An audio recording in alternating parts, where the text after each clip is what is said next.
그리고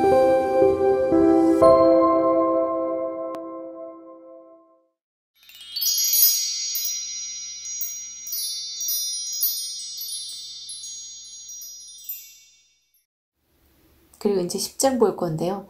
10장에서 12장은요. 이스라엘의 통일 왕정이 분리되는 그런 이제 정황, 어떻게 해서 이제 이게 분리가 되는지, 그 다음에 솔로몬의 아들 르호보암의 통치에 대해서 좀 자세히 기록을 합니다. 10장에서는 통일 왕국의 분열, 그 다음 11장에서는 르호보암의 통치 역사, 이게 르호보암의 왕국, 그 다음에 12장에서는 여호와를 저버린 르호보암에 대해서, 여호와를 저버린 르호보암. 참 지금까지 할아버지 아버지 때까지만 해도 그렇게 하나님 앞에 그래도 잘 붙어 있었는데, 지금 르호보암 와가지고 여호와를 저버린 르호보암에 대해서 언급을 합니다. 그 다음에 10장을 이해하기 위해서 우리는 사사 시대부터 뿌리 깊게 내려온 이스라엘의 그 지역 갈등을 좀 이해를 해야 됩니다. 이스라엘의 역사 가운데서요, 그 흘러온 배경들을 보면 이스라엘의 지역 갈등 가장 딱 서로 축이 누구누구였냐면요, 유다 지파랑 에브라임 지파였어요. 유다 지파와 에브라임은 북쪽, 유다는 남쪽. 그걸 중심으로 에브라임을 중심으로 하는 유다가 아닌 지파 사이에서 이제 주로 많이 갈등이 발생을 했어요. 그런데 다윗이 왕이 됐을 때 온 이스라엘 통일 왕국이 되죠. 물론 그 사울 때도 되지만 그때 베냐민 지파는 워낙 사사시대 때 가장 숫자가 적어졌죠. 이 베냐민 지파가 워낙 패역했기 때문에 막 자기 지파들 간에 싸움이 일어나잖아요. 그래서 베냐민 지파 가장 작은 지파인데 거기서 사울이 나오게 됐고, 그런데 이제 하나님한테 바로 서지 못했기 때문에 하나님께서 철저하게 버리시죠. 그래서 역대상에서는 사울에 대해서는 정말 하나님 앞에 버림받은 왕의 대표로서 소개를 하고, 진짜 하나님께서 기뻐하는 왕은 다윗 왕이기 때문에 주로 역대상은 다윗 왕 이야기가 지배적이었습니다. 그리고 다윗 시대는 다윗이 그 최우선 과제가 어떻게든 전체를 이렇게 통일하고 싶어가지고 지역 철폐하고 싶어가지고 굉장히 많이 노력을 하는 걸 볼 수 있어요. 그걸 또 유다 지파에서는 또 막 그걸 싫어하기도 했지만 최선의 노력을 기울이는 걸 봅니다. 하지만 압살롬의 반란이나 비그리 아들 세바의 반란, 이런 지역 갈등이 있었던 걸 우리는 사무엘 하에서 우리는 봐서 알고 있습니다. 하지만 다윗은 어떻게든 다 품죠. 어떻게든 품으려고 아브넬도 품으려고 했고 다 품으려고 했는데 이제 자기들이 이제 사울의 아들까지도 품으려고 했는데 자기 부하로 있던 사람들이 그를 죽이고 막 그랬었죠. 그 후 솔로몬은 철저한 유다 중심적 정책을 핍니다. 다윗처럼만 그렇게 솔로몬이 잘해줬어도 그렇게까지 지역 감정이 생기지 않았을 텐데, 솔로몬이 철저하게 유다 중심적 정책을 피고, 특히나 이 솔로몬이 세금 부역 이런 것들을 많이 부과를 하거든요. 그런데 이제 차별 정책을 폈어요.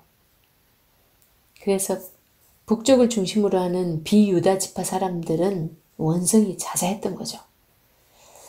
드디어 이제 왕국 분열의 원인을 솔로몬이 사실은 제공을 하게 되죠. 그런데 역대기에서 그런 것은 사실 잘 언급하지 않습니다. 왜냐하면 몇 번 말씀을 드렸어요. 그죠? 그래서 르호보암은 세겜으로 가서 그들의 지지를 이끌어내야 했어요. 르호보암은 솔로몬의 아들이죠. 르호보암하고 여로보암 헷갈리시면 안 됩니다. 르호보암이 솔로몬의 아들이고 여로보암은 에브라임 지파의 북이스라엘을 창설하게 된 이제 나머지 10지파 이렇게 선동해가지고 북이스라엘을 처음 만든 사람이죠. 그 1절에서 5절에서는요, 여로보암의 요구사항, 그러니까 여로보암이 이게 이제 사람들 선동해서 어떻게든 이게 르호보암과 이렇게 뭔가 문제를 마찰을 일으키려고 요구사항을 내놓습니다. 그죠? 그런데 이 여로보암은요, 저거였어요. 건설부 장관, 오늘날로 따지면 건설부 장관? 솔로몬이 그 오랜 동안에 그 많은 건축을 하면서 사실은 그런 전체를 총괄하는 사람의 굉장히 파워는 컸겠죠. 그리고 얼마나 많은 사람들의 그 강제 노역을 시키면서 사람들의 불만이 있었던 걸 누구보다 잘 아는 사람이 여로보암이었다라는 사실을 기억할 필요가 있습니다. 그걸 이용을 한 거죠. 이 여로보암이. 그래서 1절에서 15절에서는 여로보암의 요구사항과 르호보암의 답변이 언급이 됩니다. 대충 제가 요약을 해드리면 이렇습니다. 여로보암은 에브라임 지파 스레다 사람으로서 솔로몬이 밀로를 건축할 때 감독으로 있다가 솔로몬의 그 학정에 반기를 든 솔로몬이 너무 강하게 하니까 거기에 반기를 드는 바람에 이집트로 쫓겨납니다. 애굽으로. 그죠? 쫓겨나죠. 그래서 그는 솔로몬이 이제 죽을 때까지 기다린 거예요. 죽은 후에 다시 북이스라엘로 돌아옵니다. 그래서 여로보암은 북쪽의 입장을 대변하는 사람이었기 때문에 당연히 솔로몬의 실정이라면은 잘못된 거죠. 그걸 자기는 거론하지 않을 수 없죠. 그래서 여로보암은 르호보암에게 솔로몬이 실시했던 강제 노역, 무거운 세금 이런 걸 경감해 주라고 왕에게 이제 요구를 합니다. 그죠? 그랬더니 이 여로보암의 요구는 당시 이제 북이스라엘 지역에 광범위하게 퍼져 있던 반솔로몬 사람들에게는 아주 이제 좋은 기회였죠. 어쩌면 속이 시원하지. 요즘은 오히려 정권을 잡고 있는 사람들이 그래서 근데 옛날 정권 같을 때 약간 좌파인 사람들이 정부에 불만이 엄청 많은데 그죠? 거기를 대변해서 살살 긁어주고 이렇게 누군가가 앞장서는 사람이 있으면 그 사람을 왕으로 삼고 싶잖아요. 그런 지금 여로보암이 그 역할을 지금 하고 있는 거예요. 그랬을 때 르호보암은 3일간 시간을 달라고 하죠. 그러고 나서 솔로몬의 생전에 있었던 그 나이 많은 신하들에게 물어봤는데 그 사람들 말 안 듣고 젊은 신하들, 자기랑 또래인 그런 신하들에게 자문을 구하죠. 참 근데 그는 회유책을 주장한 나이든 신하들의 말을 듣지 않습니다. 젊은 신하들이 아주 과격한 제안을 하잖아요. 우리 아버지의 그 손가락이 자기 아버지 뭐 허리보다 더 굵으니 막 이런 이상한 표현을 쓰면서 그죠?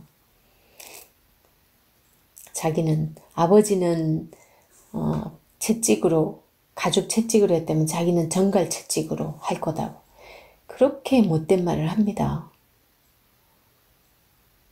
그런데 우리가 이 말 때문에 르호보암이 왜 그 나이 든 사람들 말 듣지 왜 그 어린 사람들 말 들었을까? 나이 들은 사람 말 그것도 아니고 어린 사람 말도 아니에요. 르호보암이 해야 될 일은요. 하나님께 물었어야 했죠. 자기 아버지가 늘 그러는 거 봤을 거고 할아버지 얘기도 다 들었을 거 아니에요. 자기가 그때는 안 태어나서 몰랐다 할지라도. 그래서 하나님께 물어야 되는데 한 번도 하나님께 물었다라는 말이 없어요. 그래서 지금 르호보암이 아주 잘못된 선택을 하게 되죠. 그런데 이 르호보암이 이런 선택을 하게 되는 것이 사실은 하나님의 그 선지자 그 아이야, 그죠? 아이야 선지자가 여로보암에게 가서 그때 12조각 내가지고 10조각을 주면서 그 열지파를 너에게 줄 것이다라고 얘기를 했었잖아요. 그런 예언을 받았었죠. 여로보암은. 그랬기 때문에 기회를 보고 있었던 거죠. 외국에 망명을 가 있었을지라도. 그래서 솔로몬이 죽었던 소식 듣고서 이제 냅다 달려온 거죠, 지금. 그래서 이거는 여로보암에게 했던 그 예언을 응하게 한 일이라고 그렇게 기록을 해줍니다. 그 다음에 16절에서 19절에 보면요. 그의 잘못된 선택의 결과가 이제 언급이 됩니다. 르호보암의 잘못된 선택의 결과. 북이스라엘 사람들은 르호보암이 자신들의 요청을 거부하자 순식간에 혁명을 일으킵니다. 그 16절을 제가 한번 읽어볼게요. 온 이스라엘은 왕이 자기들의 말을 듣지 아니함을 보고 왕에게 대답하여 이르되 우리가 다윗과 무슨 관계가 있느냐 이새의 아들에게 받을 유산이 없도다. 이스라엘아 각각 너희의 장막으로 돌아가라. 다윗이여 이제 너는 네 집이나 돌보라 하고 온 이스라엘이 그들의 장막으로 돌아가니라. 이러면서 이제 시작이 됩니다. 그죠? 여로보암은 이미 광범위한 반솔로몬 정서를 대변하는 위치에 있었고 여러 소외 계층의 그 지지를 받고 있는 상태였어요. 그래서 이 여로보암이 혁명을 일으키는 데 성공을 할 수 있었어요. 르호보암은 북이스라엘 사람들의 반란의 불꽃을 잠재우기 위해서 역군 감독 하도람을 보내기도 했지만 이미 떠난 민심을 되돌릴 수는 없었어요. 반란에 성공한 여로보암은 이제 BC 912년 그때 이제 나라 이름을 이스라엘로 정합니다. 이 여로보암이 922년에 북이스라엘이 새로 생깁니다. 이스라엘이라고 이름을 짓죠. 그래서 새로운 왕으로 등극해 다윗, 솔로몬 그때 시대의 그 통일 왕국이 이제 붕괴되기 시작합니다. 그래서 북이스라엘과 남유다로 이제 분열 왕국이 시작되는 거죠. 이제 11장부터 이미 이제 분열 왕국이 된 상태에서의 어떤 상황들인지 보겠습니다. 11장에서 르호보암의 통치 역사가 이제 소개되는데 1절에서 14절에서는요. 북이스라엘을 공격하기 위해서 전열을 준비하고 있어요. 르호보암이. 그래서 하나님의 선지자 스마야가 그 일을 이제 듣고서 전하죠. 스마야가 하나님께서 이제 보내는 거죠. 스마야를 르호보암에게. 그러니까 이 일은 지금 이렇게 쪼개진 거 이거는 하나님께로 비롯된 일이니까 너희 형제와 싸우지 말고 돌아가라. 그렇게 합니다. 그래서 그 말을 듣고 돌아가죠. 그 정도는 지금 괜히 피 흘리면은 아예 자기들은 흔적도 없이 없어질 수도 있는데 무모하게 그럴 수는 없죠. 열집하나 되잖아요. 어쨌거나. 그리고 5절에서 12절에서는 르호보암이 방비하는 성읍들을 건축하는 이야기가 성읍들을 방비했다라는 그런 이야기들은 뭐 어디 막 그런 얘기 나오거든요. 그런데 이거는 르호보암이 이거 방비를 했다라는 게 우리가 한편으로 생각하면 이제 북이스라엘이 쳐들어올까봐 이게 무슨 뭐 이렇게 그런 성읍 방비를 했나? 이제 이런 생각을 할 수 있잖아요. 그런데 그 성읍들을 보면요. 북이스라엘과의 접경지대에 그 있는 국경 방어용 도시가 아니고 모두 세펠라 지역이에요.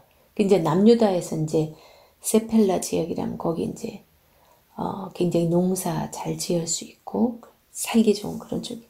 거긴데 예루살렘으로 통하는 큰 도로 주변에 세워진 도시라는 그런 특징이 있어요. 그 성읍들이 그 견고하게 한 그 부분이. 그리고 그거는 뭘 의미하냐면요.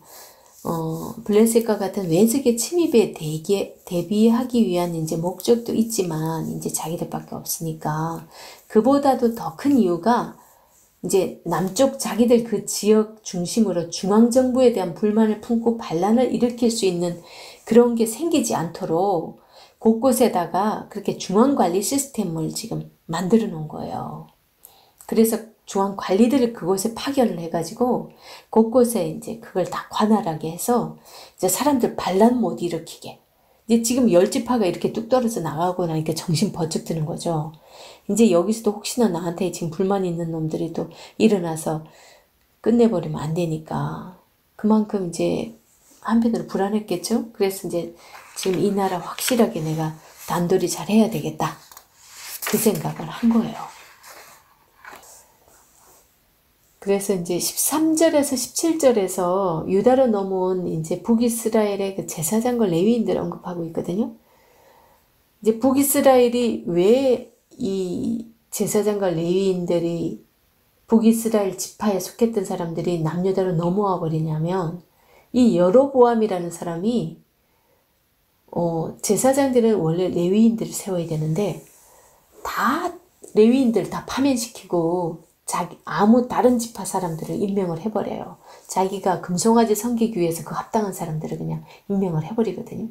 그러니까 이 사람들이 설 자리가 없는 거예요. 그래서 남유다로 오죠. 그래서 그런 사람들이 어떤 돌아왔다라는 그런 얘기들. 그 다음에 남쪽 예루살렘에서 예배를 드리지 못하도록 하기 위해서 이제 그들이 또 베델과 단에다 금송아지 신전을 만들었거든요. 그랬기 때문에 또 이건 아니다. 우리가 옛날에 진짜 금송아지 사건 때문에 출애굽기에서 얼마나 그 얘기는 다 전해 듣고 알고 있을 거란 말이죠. 그것 때문에 우리가 얼마나 3,000명이나 죽었잖아요. 그랬는데 이건 아니다. 이렇게 생각하는 사람들은 결단하고 또 남유다로 오는 거예요. 그랬던 사람들이 지금 많이 이런 남유다로 또 들어왔다. 이제 이런 이야기들이 13절에서 17절에서 언급을 하고 있습니다. 그들이 와가지고 르호보암이 변절하기 전인 3년 동안 르호보암도 처음에는 그렇게 확실히 변절하지 않았나 봐요. 르호보암을 도와서 종교 공동체를 잘 확립하는데 많이 도왔다고 그렇게 소개를 합니다. 그 다음 18절에서 23절에서는요. 18절에서 23절 르호보암의 가족 명단이 나옵니다. 르호보암은 18명의 아내를 두었대요. 그리고 60명의 처벌거늘이었대요. 엄청나죠. 아들 28명. 그 치고는 아들 28명이면 적죠. 딸이 근데 60명이에요. 딸을 굉장히 많이 낳네요. 그렇게 두었다고 하는데 이런 명단에서 중요한 것은 르호보암이 그의 모든 아들들에게 유다와 베냐민 땅에 견고한 성읍에 흩어져 살게 했대요. 그러니까 자기 아들, 딸들로 이렇게 심어놓고서 이런 문제가 못 생기게 했다는 거죠. 그래서 이들에게 양식을 후하게 주고 많은 아내들을 또 이게 구해줬대. 아들 28명에도 아내들을 많이 구해줬다고 이렇게 나옵니다. 23절. 그 다음 르호보암의 의도는 그렇게 하는 의도가 그의 부친 솔로몬이 이스라엘 행정구역을 12개로 만들었거든요. 그래서 그 전략의 요충지인 돌과 납달리에 자신의 사위를 책임자로 임명해서 국가의 부를 자신에게 돌리려고 했던 그런 게 이제 열왕기상 4장 11절 15절에 나와요. 근데 그런 것들 본받은 게 아닌가라고 생각을 해요. 이제 자기 아버지도 보니까 그렇게 사위들을 이렇게 중요한 요지에다 심어놔서 우리도 요즘 그렇죠. 정권 잡고 나면은 웬만한 요직이 많이 앉히잖아요. 자기 친척들. 그런 것처럼 그래야 반기를 안 드니까. 그래서 르호보암은 왕국이 분열된 이후에도 젊은 신하들의 조언을 계속 이렇게 이제 르호보암이 하는 이 모습을 보니까 르호보암은 왕국이 분열되고도 정신 안 차리고 이 젊은 신하들 조언을 따랐겠구나 라고 추측할 수 있습니다. 정말 그 늙은 신하들 같았으면은 또 선정을 베풀려고 했겠죠. 근데 어떻게든 이렇게 좀 조직적으로 행정적으로 그렇게 관리를 했다라고는 나오지만 선정을 베풀었다라는 얘기는 나오진 않아요. 기득권 포기하지 않고서 계속 그렇게 못되게 했다라는 겁니다. 그 12장은요. 여호와 하나님을 저버린 르호보암에 대해서 이제 서술하고 있는데 1절에서 12절에서 보면 역대기 저자는 르호보암이 나라가 견고해지고 세력이 안정되자 여호와의 율법을 버렸다라고 평가를 합니다. 이제 그렇게 평가를 하면서 무슨 얘기가 나오냐면요. 애굽 왕 시삭이 르호보암을 침입한 것을 언급을 해요. 그래서 이제 이거는 애굽 왕 시삭이 단순하게 그냥 자기 애굽의 그 세력을 확장하기 위해서 침입한 게 아니라 하나님께서 르호보암을 심판한 그 결과로서 이런 일이 발생했다라는 거죠. 하나님께서는 보면 늘 그렇지만은 전 세계 강대국들도 많이 그들 왕까지도 이렇게 사용을 하십니다. 심판하실 때 아수르 그때 잘 나갈 때는 몽둥이를 썼듯이. 애굽의 시삭은 그 애굽의 22왕조를 창건한 사람으로 나옵니다. 그는 이전 19왕조의 영광, 19왕조도 이제 자기 그때 왕성했던 그 애굽은요. 우리가 참고로 알 거는 이 왕조가 좀 자주 바뀌었어요. 그래서 유다 왕처럼 이렇게 막 아버지의 아들이 막 혈족을 이루면서 계속 이렇게 해오지 않았어요. 굉장히 북이스라엘처럼 왕조가 막 이렇게 바뀌죠. 북이스라엘보다 더 많이 자주 바뀌었죠. 그 19왕조도 이제 그쪽 시삭이 그쪽 그 혈통의 그 왕조였는데 굉장히 아주 왕성을 했어요. 그래서 22왕조를 창건했는데 그때 영광을 기억하면서 아시아에서 애굽의 그 권위를 굉장히 세우기 위해서 애를 썼다는 거죠. 그런 이유로 이제 시삭은 이전에 그 여로보암이 솔로몬을 피해서 망명 왔을 때도 이스라엘에 대항하는 사람을 키우기 위해서 더 받아줬다라는 거죠. 그래서 그 시삭이 여로보암에게 도피처를 제공해 줍니다. 시삭은 르호보암 당시에 유다를 침입해서 남부 구릉지대에 있던 여러 성읍과 유다 세펠라 지역을 공격합니다. 그래서 많은 것을 파괴한 뒤에 예루살렘으로 진격했어요. 그 애굽의 침입으로 유다는 풍전등화의 위기를 맞이하게 되죠. 그래서 르호보암에게 또 스마야 선지자가 찾아갑니다.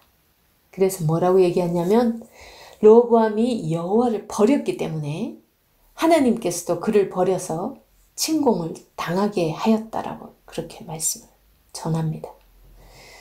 그래서 그런데 그 얘기를 듣고 다행히 르호보암과 주변 사람들이 여호와의 말씀에 고개를 숙이고 회개합니다. 그렇게 했을 때 하나님께서 또 이렇게 회개를 해야 이거 완전 없앨 수 없잖아요. 그죠? 유다 지금 자꾸 이어가야 되는데 하나님께서 스마야를 통해서 예루살렘이 무너지지 않을 거라고 다시 전하게 하죠. 그래서 성전을 비롯해서 예루살렘 전체가 다시 그냥 타격만 있게 될 거라고 말씀합니다. 여호와의 심판을 이제 깨달은 르호보암은 빼앗긴 금방패 대신에 솔로몬 시대에 금방패 많이 만들어 놨잖아요. 그거 다 빼앗겼어요. 그래서 놋방패를 만들어요. 참나. 솔로몬도 어떻게 방패를 또 금으로 만들 생각을 했을까요? 물론 너무 많았으니까 그렇게 했겠지만 결국은 이렇게 적군에게 몽창 걸 빼앗겨 가잖아요. 그 금덩어리인데 안 빼앗겠어요? 그래서 그걸 다 빼앗기고 놋방패 만들고 스스로 겸비했다라고 이렇게 표현합니다. 그래서 이제 하나님께서 화를 돌이키시고 유다를 이제 멸하지는 않으셨다라고 이렇게 언급을 합니다. 이제 여기 우리 12장에서도 볼 수 있는 것은요. 강대국도 하나님께서 이렇게 애굽의 시삭을 들어서 이렇게 몽둥이를 치게 하는 그런 걸 보면서 하나님이 다스림의 안에 있다. 하나님의 주권 안에 있다라는 것을 또 보여주고 역사의 주관자이심을 다시 한번 우리가 확인하게 됩니다. 그리고 13절 12장 13절에서 16절에 보면요, 이 르호보암에 대한 평가가 있어요. 제가 14절을 한번 읽어보겠습니다. 르호보암이 악을 행하였으니 이는 그가 여호와를 구하는 마음을 굳게 하지 아니함이었더라. 그럽니다. 르호보암에 대해 한마디로 악을 행한 사람이라고 평가하죠. 그는 왕국 분열 당시에도 사람들을 의지하고 나라를 다스릴 때도 자신의 모략을 의지하고 젊은 친구들한테 의견을 구하고, 그러면서도 하나님을 의지하지 않았어요. 그래서 하나님께서 악을 행했다라고 한마디로 평가를 합니다. 참 이걸 보면 우리가 세상적으로 저 사람 지혜로워, 세상적으로 참 누가 봐도 잘 나가는 그런 사람들 봤을 때 하나님께 구하지 않는 것이 악이구나. 인간의 지혜와 인간의 욕심으로 행하는 모든 것들이 다 악이다 하는 생각을 다시 한번 하게 됩니다. 13장 보겠습니다. 13장에서 16장은요, 르호보암 왕을 이어서 이제 왕좌에 오른 아비야 왕과 그 뒤를 이은 아사 왕의 전쟁 기록을 통해서 이웃 강대국들의 그 지정학적 세력 싸움의 한가운데 이제 남북으로 갈라진 이스라엘과 유다의 그 성장과 패전의 그 이야기들이 언급이 되는데요. 그러면서 이제 진짜 하나님의 언약의 그 관점에 봤을 때 진정한 승리가 뭔가? 그것에 대해서 이야기해 줍니다. 우리 13장 2절 한번 읽어보겠습니다. 예루살렘에서 3년 동안 다스리니라. 그의 어머니의 이름은 미가야요, 기브아 사람 우리엘의 딸이더라. 아비야가 여로보암과 더불어 싸울세. 지금 아비야 왕에 대해서 얘기합니다.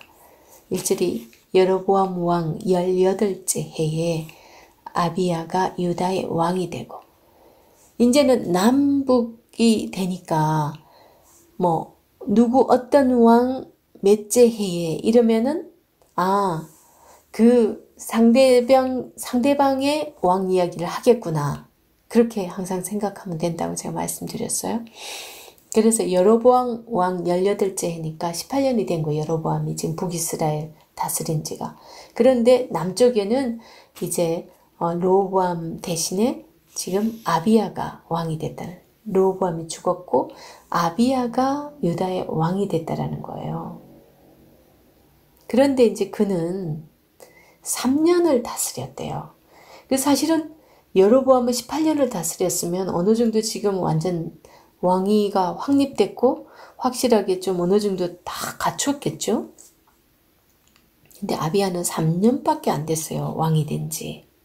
그런데다가 또 3절에 보니까 군사가요, 아비야는 40만밖에 안 되는데 여로보암은 80만이나 돼요. 와, 이게 완전 하필이면 딱 2배였을까요? 진짜 40만, 80만 딱 2배로 이렇게 얘기하고 있어요.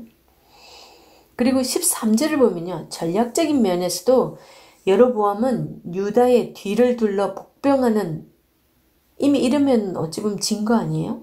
여로보암이 훨씬 전략적으로도 우수한 것 같아요. 그런 상황에 지금 이 대치 국면을 보여주거든요. 그런데 4절에서 12절의 이 쭉 이야기들을 통해서 아비야가 승리했거든요. 근데 그가 승리한 이유가 뭐냐? 그거는 아비야가 어떤 말을 하고 있고 지금 아비야는 어떤 마음으로 이 전쟁에 임하고 있는지 아비야의 선포를 통해서 알게 하거든요. 그래서 6절 7절을 보면 6절 7절 제가 읽어볼게요. 다윗의 아들 솔로몬의 신하 느밧의 아들 여로보암이 일어나 자기의 주를 배반하고 남봉꾼과 잡배가 모여 따름으로 스스로 강하게 되어 솔로몬의 아들 르호보암을 대적하였으나 그때에 르호보암이 어리고 마음이 연약하여 그들의 입을 능히 막지 못하였느니라. 그러니까 이 르호보암이 감당하지 못했던 그 사람들이라는 거예요. 지금 이 북이스라엘 사람이. 그러니까 르호보암도 능히 그들을 감당하지 못했던 그 만만치 않은 그런 상대인데, 그런데 이제 8절 보면 여로보암은 큰 무리일지라도 그들이 만든 금송아지를 신으로 모시고 전쟁에 임했음을 아비야가 지적하고 있거든요. 그리고 12절에 보면 여호와 하나님을 의지한 아비야가 이렇게 경고합니다. 이스라엘 자손들아, 너희 조상의 하나님 여호와와 싸우지 말라. 너희가 형통하지 못하리라. 이렇게 얘기를 하는 거예요. 지금 이제 대치하고 있으면서 아비야가 지금 이 그 북이스라엘 사람들을 향하여 이렇게 말을 하는 거예요. 너희 조상의 하나님 여호와와 싸우지 말라. 너희가 형통하지 못하리라. 이런단 말이죠. 그래서 이 8절에서 12절 이 아비야가 북이스라엘을 향해 하는 이 말을 볼 때 이 남유다는 하나님께서 말씀하신 정당한 왕권을 가진 나라라는 거지. 하나님이 세운 나라라는 거예요. 그런데 너희가 이 대적하는 거는 여호와 하나님과 너희가 싸우는 거다. 그렇게 하지 마라. 너희한테 그거 좋지 못해. 그렇게 지금 하는 거예요. 그 분명히 맞는 말이죠. 자기들 쿠데타 이렇게 해가지고 그렇게 했으니까. 물론 이 남유다의 르호보암이 제대로 못해갖고 그런 건 사실이죠. 그리고 또 뭘 얘기하냐면 하나님께서 명한 레위 사람들이 제사장을 쫓아내고 이방 풍속을 따라서 제사장을 삼고, 왜 이방 금송아지 섬기기 위해서 자기들 마음대로 임명을 했잖아요. 그리고 너희와 함께 있다고 하면서 여호와 하나님이 우리의 하나님 되심. 그러면서 그런 금송아지가 너희와 함께 있지만은 우리는 여호와 하나님이 우리의 하나님이 되신다. 그러니까 너희들 우리랑 싸우지 마. 그렇게 지금 얘기를 하는 거예요. 그리고 13절에서 15절을 보면요. 여로보암은 고대 전쟁의 전형적인 전략을 세우거든요. 그러면 분명히 이길 것 같아요. 그죠? 그런데 유다는 먼저 여호와 하나님께 부르짖고 제사장이 나팔을 붑니다. 항상 전쟁 때 이게 제사장이 나팔을 불죠. 그건 하나님을 깨우는 거거든요. 항상 출발할 때 이게 뭔가 나팔을 불어서 이렇게 했듯이 전쟁에서도 나팔을 불고 시작하거든요. 제가 15절을 한번 읽어보겠습니다.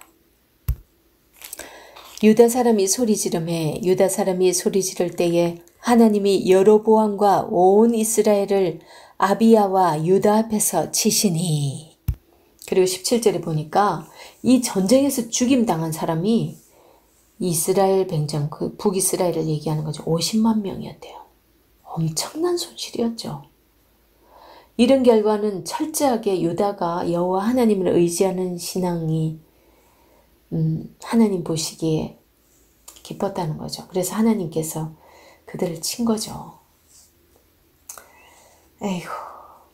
그래서 18절에 이렇게 말합니다. 18절 제가 읽어보겠습니다. 그때에 이스라엘 자손이 항복하고 유다 자손이 이겼으니 이는 그들이 그들의 조상들의 하나님 여호와를 의지하였음이라. 그럽니다. 여기서 의지하였음이라 할 때 의지하다 이 부분이요. 히브리어로 니산인데 이게 언약적 신앙에 기초한 믿음 또는 거기에 대한 신뢰, 이런 뜻이 있는 단어예요. 그러니까 얼마나 언약에 신실한 하나님을 의지하고서 이들이 그런 고백을 했는지, 그렇게 하나님을 의지하고 나아갔는지 알 수 있습니다. 3년간 유다를 치리했던 아비야. 하지만 18년째 되는 해 그런 경험을 한 그 여로보암을 완전히 물리칩니다. 그죠? 더불어서 아비야는 그 여로보암의 성읍들을 많이 빼앗습니다. 19절에 보면 그 성읍들을 빼앗고 더욱 강성해집니다. 그러니까 처음에는 북이스라엘이 뭐 10지파가 차지하던 그 땅이었으니까 그 훨씬 더 많이 이렇게 자리도 차지하고 그랬지만 이렇게 좀 빼앗았으니까 남유다도 꼭 지금 남유다는 유다 지파랑 베냐민 지파만 남아있고 10지파는 지금 그쪽 가 있거든요. 그러니까 베냐민 지파가 그 예루살렘 쪽 그 근처에 많이 있었잖아요. 그래 실제 유다 지파 옆에 있었기 때문에 그렇게 남아 있었는데 베냐민 지파가 꼭 유다 지파를 꼭 좋아하지만은 않았다고 봐요. 왜냐하면 사울과 이 사울 가문을 이어서 다윗이 왕이 되기 때문에 별로 감정이 좋지는 않아요. 그죠? 그래서 시므이 같은 사람이 막 나타나기도 했죠. 그래서 성읍이 빼앗았는데 마지막으로 보면 그가 강성해지고 아비야는 아내 14명을 취해서 아들 22과 딸 16을 낳았다라고 하면서 이렇게 13장이 마무리됩니다. 보통 이렇게 아이고 실컷 이렇게 하나님이 잘 이기게 하고 잘 하더니 또 왜 아내는 이렇게 많이 얻어갖고 애는 이렇게 많이 낳았는데 이거 지금 역대기에서의 이 사람을 많이 아내 많이 얻고 많이 이렇게 낳았다라는 이거는 하나의 하나님께서 번성하게 한 것의 하나의 상징으로서 보여준다라는 그런 관점으로 보시면 될 것 같습니다.